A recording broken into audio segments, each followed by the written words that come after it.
What's up, YouTube? JRL back at it again with another video. And today's video, it's gonna be wake up and become your future self with Dr. Joe Dispenza. This is a motivational speech. Let me know in the comments down below, do you know Dr. Joe Dispenza? So from my understanding, he is a doctor that dwells in neuroscience, I believe. Maybe I'm wrong, maybe I'm not. But the way he talks about the neural paths of the brain a lot. And he talks about how, like it says in the title, you want to become your future self. So you gotta put the things that you see your future self doing, you gotta put it in today's actuality. So we're gonna dive in to see what exactly he's gonna talk about in this video. A little shorter video compared to the other motivational speeches that we tapped into earlier. So it should be a good one. Let's check it out. I think emotions can either keep us anchored to the past when we're memorized by those emotions. But also emotions are actually what drive us. Let me check the audio. Since I'm recording, I can't change the audio right now, but I'm gonna make sure I got it down pat in the next video. So just stay tapped in with me right now. So let's continue. Energy to create a new future, right? And if you're lazy or lethargic or uninspired, or you've lost initiative, or you have a desire for sameness, or you're not creative in any way, because the only way that we actually really believe in the future is when we feel the emotion of that future. It's really hard to believe in a future when you're feeling the emotion of the past. In fact, many people will continuously tell the story of their past when they're feeling the emotions of the past. So that's what we do in our events. Well, they're 7-day retreats, and the first couple days are very uncomfortable. I tell the audience, you're going to come right up against yourself, and you're going to sit, and you can't grab your cell phone, and you can't open your eyes, and you're going to have to face off with yourself, and we give them something to do, right? By the second day, normally, maybe the third day in some groups, there's this huge transformation that starts taking place. And then we start the event, and then they're challenged. And nobody changes unless they're challenged, period. It is not enough to merely want. That's a good one. Nobody changes unless they're challenged. Keep that in mind. Nobody changes unless they're challenged. You should write that down. You know what? I'm gonna write that down. I got notes right here. I'm gonna write that down. Nobody changes unless they're challenged. Okay.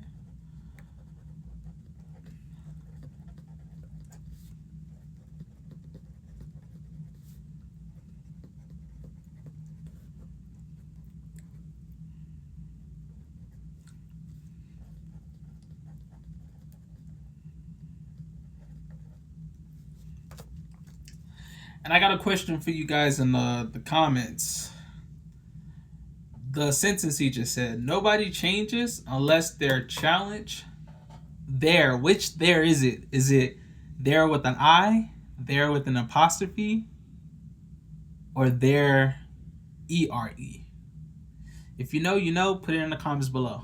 Something you must live in the assumption that it is already yours. This is where many falter. They think of their desires as something distant, something they hope to one day attain. But in doing, I'm not gonna lie, I put the wrong there. So let me change that. There, yup, okay. Now we're cooking. Now. So they keep it at arm's length. To truly manifest, you must live in the end. You must adopt the feeling of having already achieved what you seek. Your thoughts, emotions, and actions must reflect the state of the person who already has it. Only then will it flow to you naturally, effortlessly. I don't think this is Joe Dispenza. This means that instead of waiting for the external world to give you permission to feel happy, we gonna let him successful, or loved, you cultivate those feelings within yourself first. You begin to think, act, and feel as though your desire has already been fulfilled. This may feel unnatural at first, but it is one of the most powerful practices you can adopt. When you feel as though your desire is already yours, the universe responds by aligning circumstances, people, and opportunities that mirror that internal state. If we can set up the conditions in the environment and give them the proper instruction, if they can get their behaviors to match their intentions, if they can get their actions equal to their thoughts, if they can get their mind and body working together, they're going to have a new experience. Now, experience enriches circuitry and brings new experience it does. Or did And the somebody moment actually? those neurons begin to string in place, though, another part of the brain makes a chemical. And that chemical is called a feeling or an emotion. And the moment you feel unlimited, Now that's the a- moment you feel you grateful, can the tell by the moment you eye. feel empowered, the moment you feel whole. Now you're teaching your body chemically And the to colors, understand what your mind colors is are intellectually beautiful. understood. The information is just not in the brain now. The information now is literally in Come the on now, body. if you're an artist, Now you you're gotta embodying appreciate the all truth this.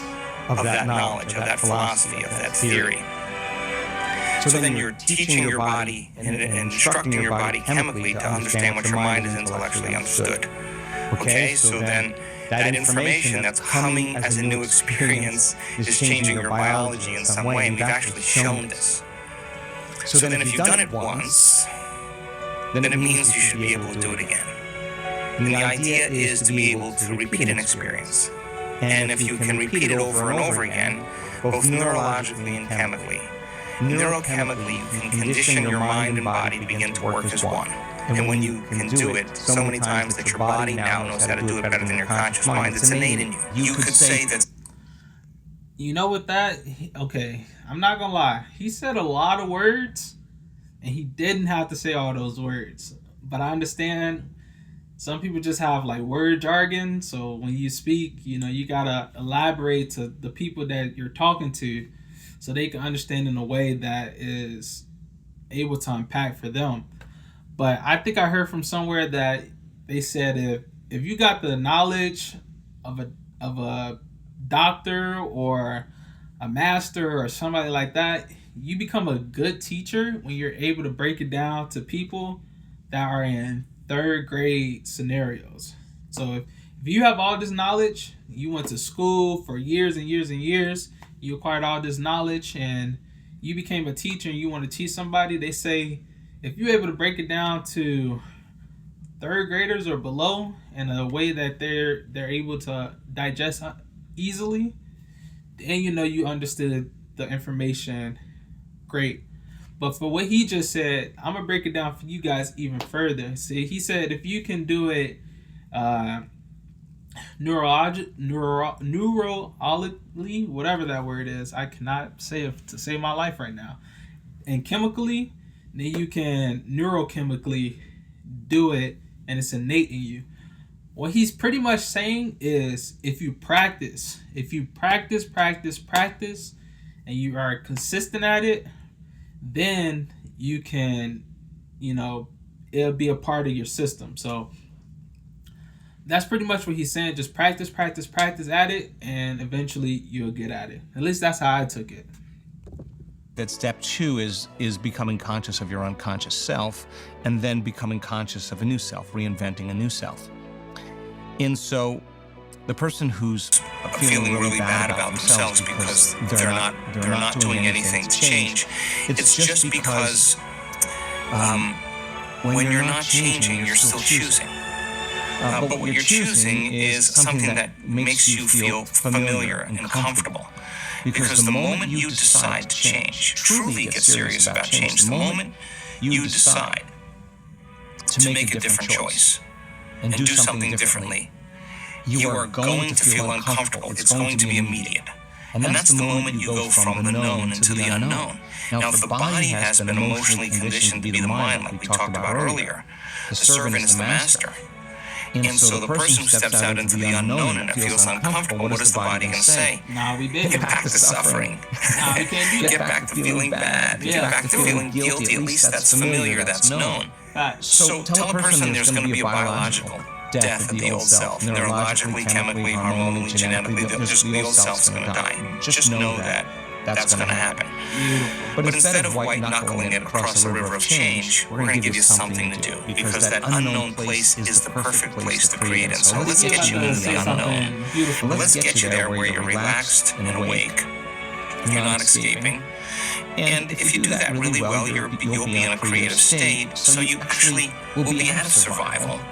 And you'll be able to create, because you can only be in survival or creation. Can't be in both. The first reason we use meditation is... Did y'all catch that? He said, you can only be in survival, keyword here, or creation. The keyword is or. You can be in survival or creation. You can't be in both. Not and creation, or creation. And I think I can relate to that a little bit, because, not gonna lie, when I was at ATL, they talked about this a little bit. They talk about the survival mindset all the way up to the thriving mindset. And you want to get to that thriving mindset. So when you're based on survival, yeah, you're trying to get your basic needs met, but screw that. You want to be able to take it further. You want to be able to go in that mode of creation and do what all your heart, your mind type shit. Is to become familiar with a personality that's hardwired, conditioned, habituated, to break down that personality. So you have to become familiar with your thoughts and your beliefs, your behaviors and attitudes, and your emotional responses. That's become so familiar, so conscious that you don't go unconscious and default back to the old personality, and then your life will stay the same. She's beautiful. So then how do we begin to program new thoughts, right? How do I begin to think a thought with intention and attention, begin to install circuitry in the brain so it becomes the new voice in my head, right? And that's a belief. Let me know what type of flower that is. That was kind of cool. What behaviors do I want to demonstrate that are healthier for me, emotionally, physically, chemically, whatever? Could I rehearse how I'm going to behave with my coworkers, with my partner, with my ex, with my, with my children? And could I begin to change my behaviors? And if I rehearse them in my mind, could I install circuitry to jump into, prime the brain, and use those circuits to behave in a different way? And become familiar with those thoughts and behaviors, and then could I condition my body emotionally to different emotions like love, gratitude, that's what that freedom, practice come from. or inspiration? Can I do it enough times that it becomes so familiar to me? So we use meditation as a tool to go from the old self to the new self, to become so conscious of your unconscious programs that you don't go unconscious of them again, and then practice thinking, acting, and feeling over and over again until you become that new personality, and begin to see that your life begins to change. In order for you to create a new personal reality, you have to change your personality. In other words, nothing changes in our life until we change. Oh, it's really simple. Just make it really simple. Let's just say somebody wants to have a goal to make a certain amount of money, or they want to get in shape, all right? And here's the personality who's on the couch, who's, eating Fritos, drinking a beer, he's, laying around, not motivated at all. And the person wants to get healthier, or the person wants to become abundant. There's got to be a lot of things that have to change in order for you to be the personality of abundance, because it isn't abundance, it's who you become. It's who you become in the process. I know I'm pausing it a lot, but I got to give y'all game right now. So I've been practicing this in my daily, and I don't think I would have been able to get here unless I practice this within myself. And I know we talk about affirmations in previous videos, right? And I'm going to give you an affirmation that I've been practicing and using a lot lately. And it goes like this. I believe something wonderful is going to happen to me tomorrow. And then you say it again. I believe something wonderful is going to happen to me today. So you say it twice. You say one for tomorrow, and then you solidify and you say today. Now, in my mind, this is how it works. When you say tomorrow, it's tomorrow never comes. But if tomorrow ever do come, you're set for tomorrow. So I believe something wonderful is going to happen to me tomorrow. You're set for tomorrow, but tomorrow never comes, right?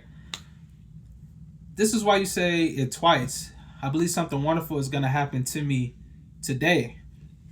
And when you say something wonderful is going to happen to me today, not only is this solidifying for where you are right now, it's going to solidify that same motion for the next day.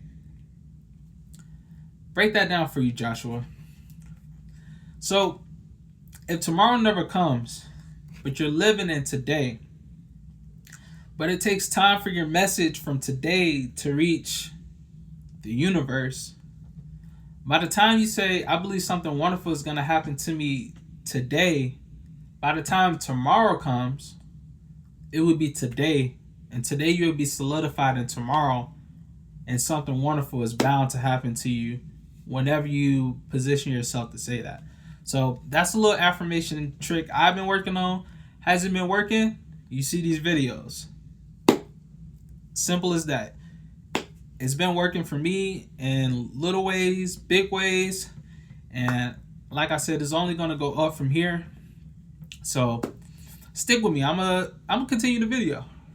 It's almost like this person is out of alignment from the goal, the vision, the dream that they want to have. They have to be in more alignment of the person that can create that and harmonize with it, is what I'm hearing. And let's demystify it. If you want to become abundant, study abundant people, get as much knowledge and resources, enough connections in your brain so you have a storehouse of information for you can dream what it is to be abundant. Because if you study abundant people, they made a lot of mistakes. They got people betrayed them. People got stolen from them. They lost everything. They had a journey. And the difference is they just went one more time. They just didn't see failure. They just kept going. So, what are the qualities and characteristics that you would have to embody to become that abundant person? And get busy doing that. Get busy doing that in terms of change. And use it as an experiment. Like, if I change, will my life change? Right? If I give up lack, if I give up fear, yeah, it sounds easy theoretically. You're going to have to put your time in. You're going to have to work inwardly. You're going to have to do some surveillance on your own thoughts and how you act and how you feel, and you got to get really good. So good at doing it with your eyes closed, you got to do it with your eyes open. It means you can't default in your life, right? Yeah, when life happens and there's distractions and people in your face and people cutting you off. One emotional response and you seamlessly turn back. It's the worst. But that's why we have another day. It's a new day. Like, okay, how did I do one day in my lifetime? Like, how did I do? It sucked. Okay, God's not up there with a laptop keeping track, you got another shot at it the next day. So can you learn from the last day and say, when did I fall from grace? I reacted to that person or circumstance with the same emotion. That emotion caused me to behave as if I was in my past and believe in my past. And that's when you no longer see the future, because the emotion that I know I'm pausing it a lot, like I said, but that's game right there. Hear him out. So he said the way he responded was the way he would have responded in the past. It's not considering the way he will respond in his current or future self. The way he responded is the past version of himself. I don't know if y'all caught that, but that's what he was saying right there. So that your feeling is keeping you connected to the past. You only believe in your future when you feel the emotion of your future. So enthusiasm and theos, filled with God, inspiration, inspire the movement of energy, right? The energy that it takes, the looking forward to, the optimism, that is what drives us to our dreams. And you just got to be able to sustain that state of being independent of anyone or anything in your life. And if you can, get ready, because that's when your life changes. You're literally thinking differently. You're acting differently and you're feeling differently. That's a new personality, and that means a new personal reality. That's the experiment. It's the experiment to try it out. So just uncovering that 95%, you can say, I'm healthy, I'm wealthy, I'm wealthy, with the 5% of your conscious mind, and your body say, no, you're not, dude. You're miserable. You're unhappy. You're suffering. The thought never makes it past the brainstem to the body. get the body in the right emotional state. And then we could only accept, believe, and surrender to the thoughts that are equal to the emotional state of the body. So then, if you said, how am I going to be in my Zoom calls today? How am I going to be in traffic today? How am I going to be with my ex, my coworkers? And you started thinking about and rehearsing how you were going to act in certain situations. The brain actually doesn't know the difference between the real-life experience and what you're imagining. The research on mental rehearsal shows that the brain will look like in time that it's already had the experience and it's vacant of the experience. Now, keep firing and wiring those circuits and you're going to begin to behave that way. So now, you're installing circuitry now to use in your life to get your behaviors to match your intentions. You said, how would it feel to feel worthy of love?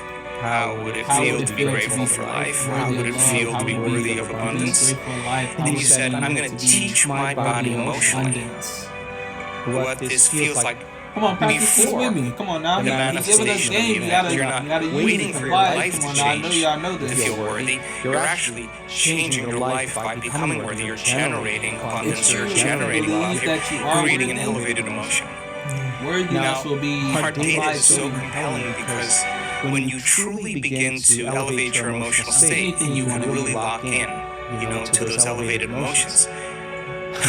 Your body is so objective that it actually believes that it's living in a whole new environment before the environment changes. In other words, the body's believing it's in that new future. And if the environment signals the gene, and it does, and the end product of an experience in the environment is emotion, you're actually signaling genes ahead of the environment, and your body will begin to become conditioned to a new mind. Think about this.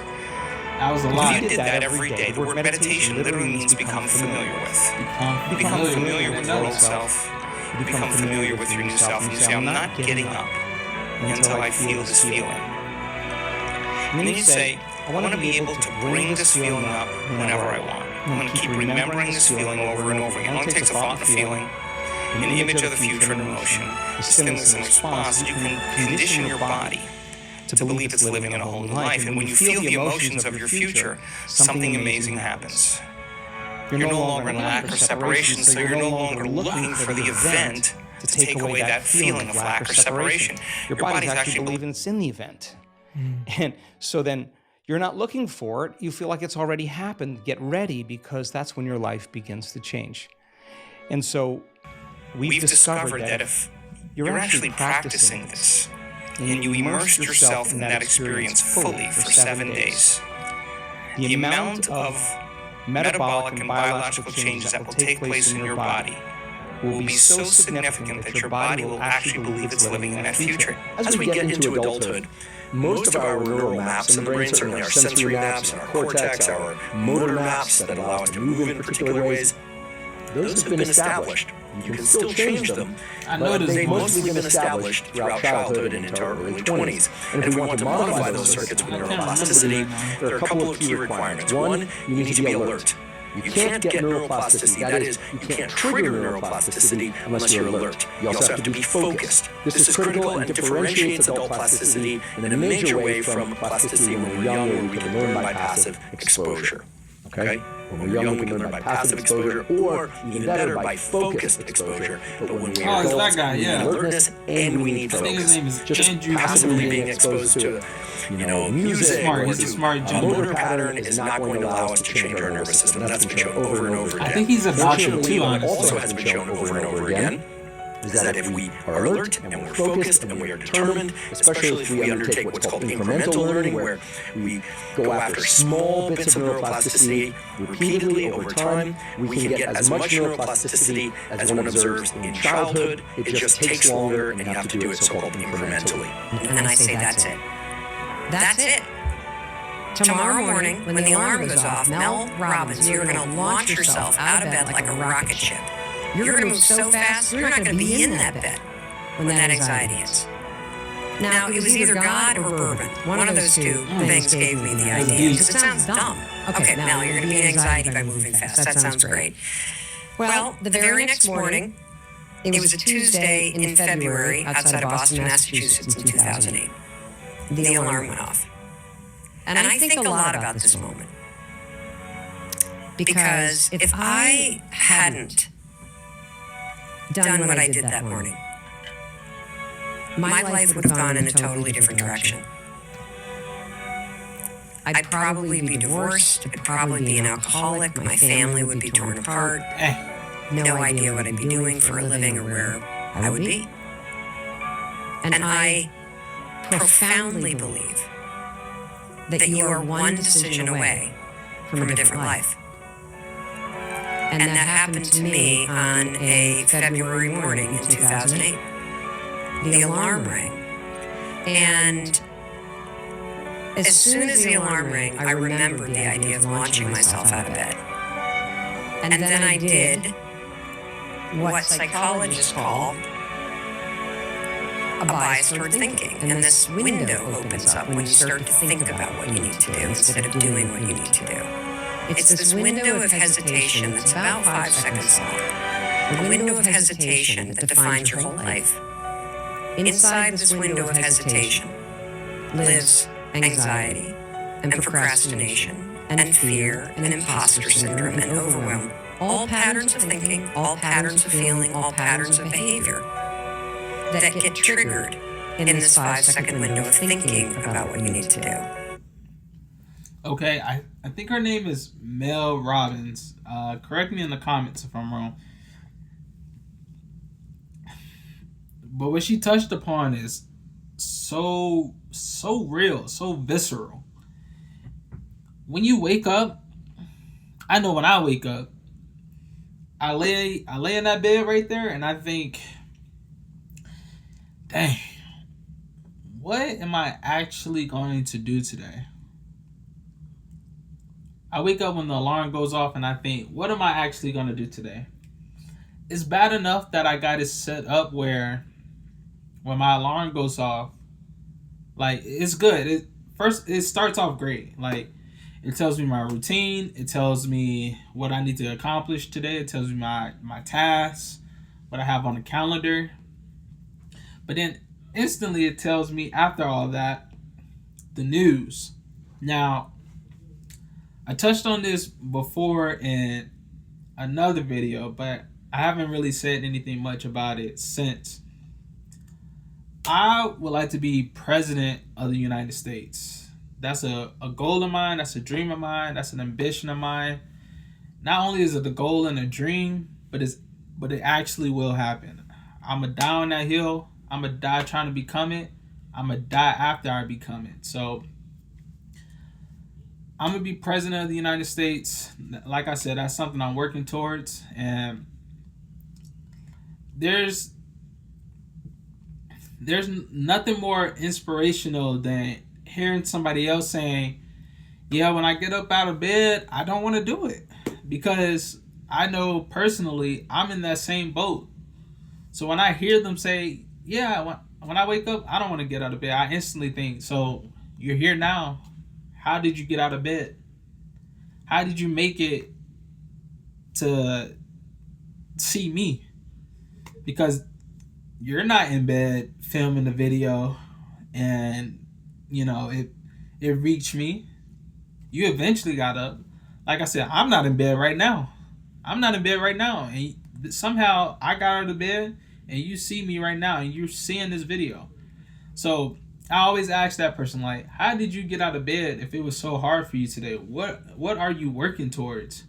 Because for some reason, that drive, that motivation got you out of bed and you was able to put in so much work that the world was able to see for you.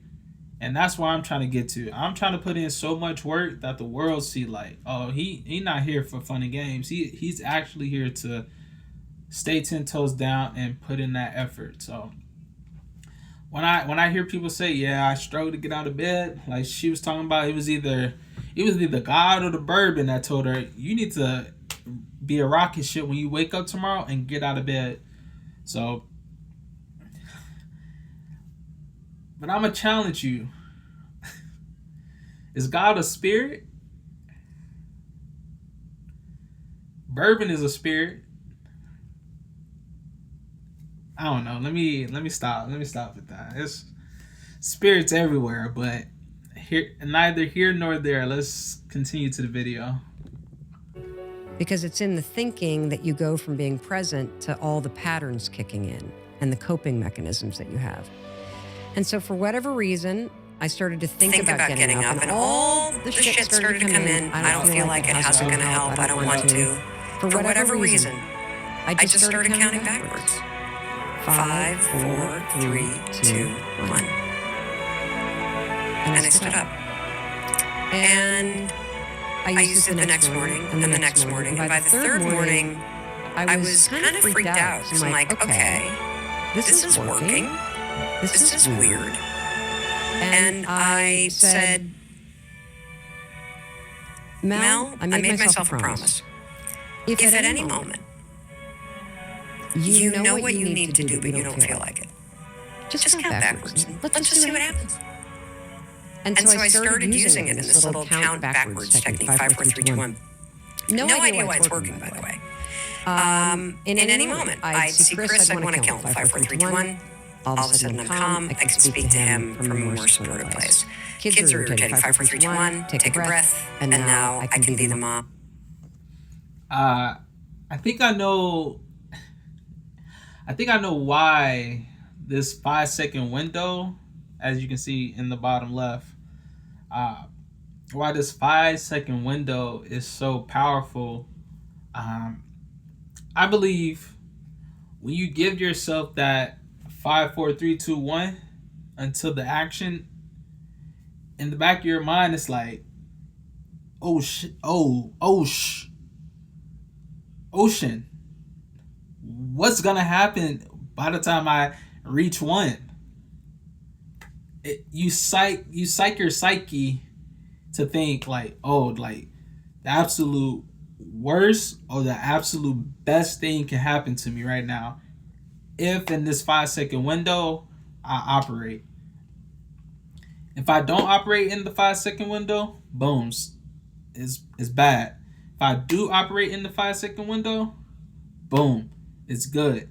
If I don't react in the 5-second window, boom, it's good. If I do react in the 5-second window, boom, it's bad.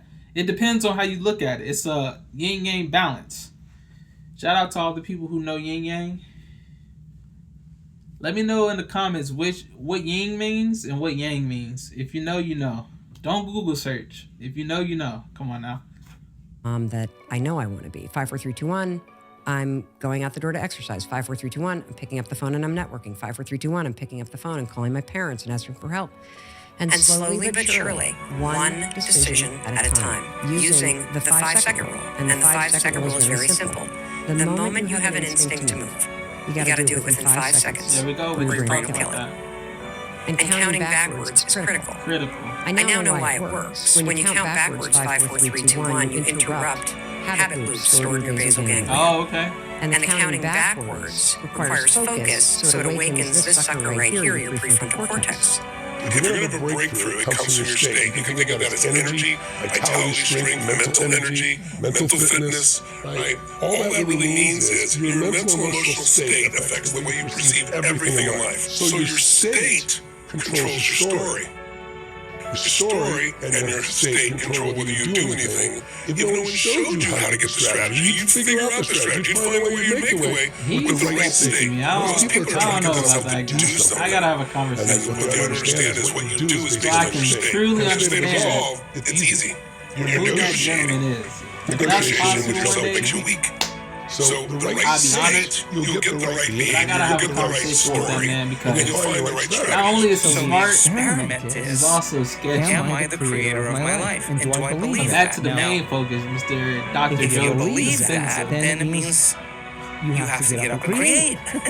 Because if you're not being defined by a vision of the future, you're going to be left with the memories of the past, and you're going to be predictable in your life, super predictable in your life. Hate that. So then it takes time and practice and a constant revision of the model and understanding what you're doing. It's so much easier to forget this information than to remember it. So the experiment is, okay, let me do this for 2 weeks. No, I don't And think it let's is. see if I'm a creator. Let's see if I start having these synchronicities, these unknowns. And I'm not talking about a parking space. Sorry, I People got tell you. you, oh yeah, I'm good at I'm looking at the parking spaces and spaces. videos. And my roommate from college was I just thought of him and he literally called me. Okay, well, you accept that, but you can't accept that you create something even greater, right? So the creative process then is an investment in your future. And if you're not waking up in the morning and being a creator, then more than likely you're going to be a victim to your life, right? So how do you believe in that future more than you believe in your past? You got to open that heart of yours, and that emotion that you feel has you feel connected to that future, right? You can't believe in that future if you're feeling the emotion of the past. You'll believe in your past more, right? So people who do the work and heal, some of them, do their meditations 3 times a day. They tell me backstage. I say, why? And they're just like, well, because I started disbelieving again. I started doubting that I could do it. And I just had to sit down and do it again. And they would get up and believe in that future. And a belief is just a thought you keep thinking over and over again. So it's wired in your brain. Marry that belief with a very intensely strong emotion. The stronger the emotion you feel, the more you remember that belief. And you're giving your body a taste of the future emotionally. So they had to get up, believing in their future more than they believed in their past.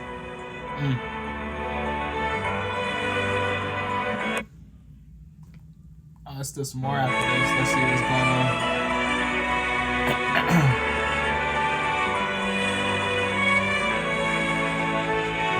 I think that's it. Yeah, that's it. So that was an amazing video.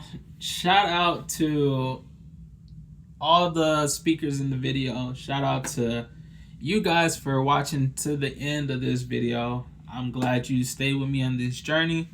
Once again, my name is Joshua. This is Relate with JRL. If you can please leave a like, comment, and subscribe, that would mean a lot to me. We trying to get this channel to at least 100 subs by the end of the year. Can we do 100 subs? Come on now. I know we can do 100 subs. If we can surpass 100 subs, come on now. That would be even beautiful. But I'm just shooting for 100. From 100 to 200, from 200 to 1,000, from 1,000 to 1,000,000. Come on now, we got this. Big numbers, big numbers. Come on now. Once again, my name is Joshua. This is Relate with JRL, and I'll catch y'all in the next one. Peace.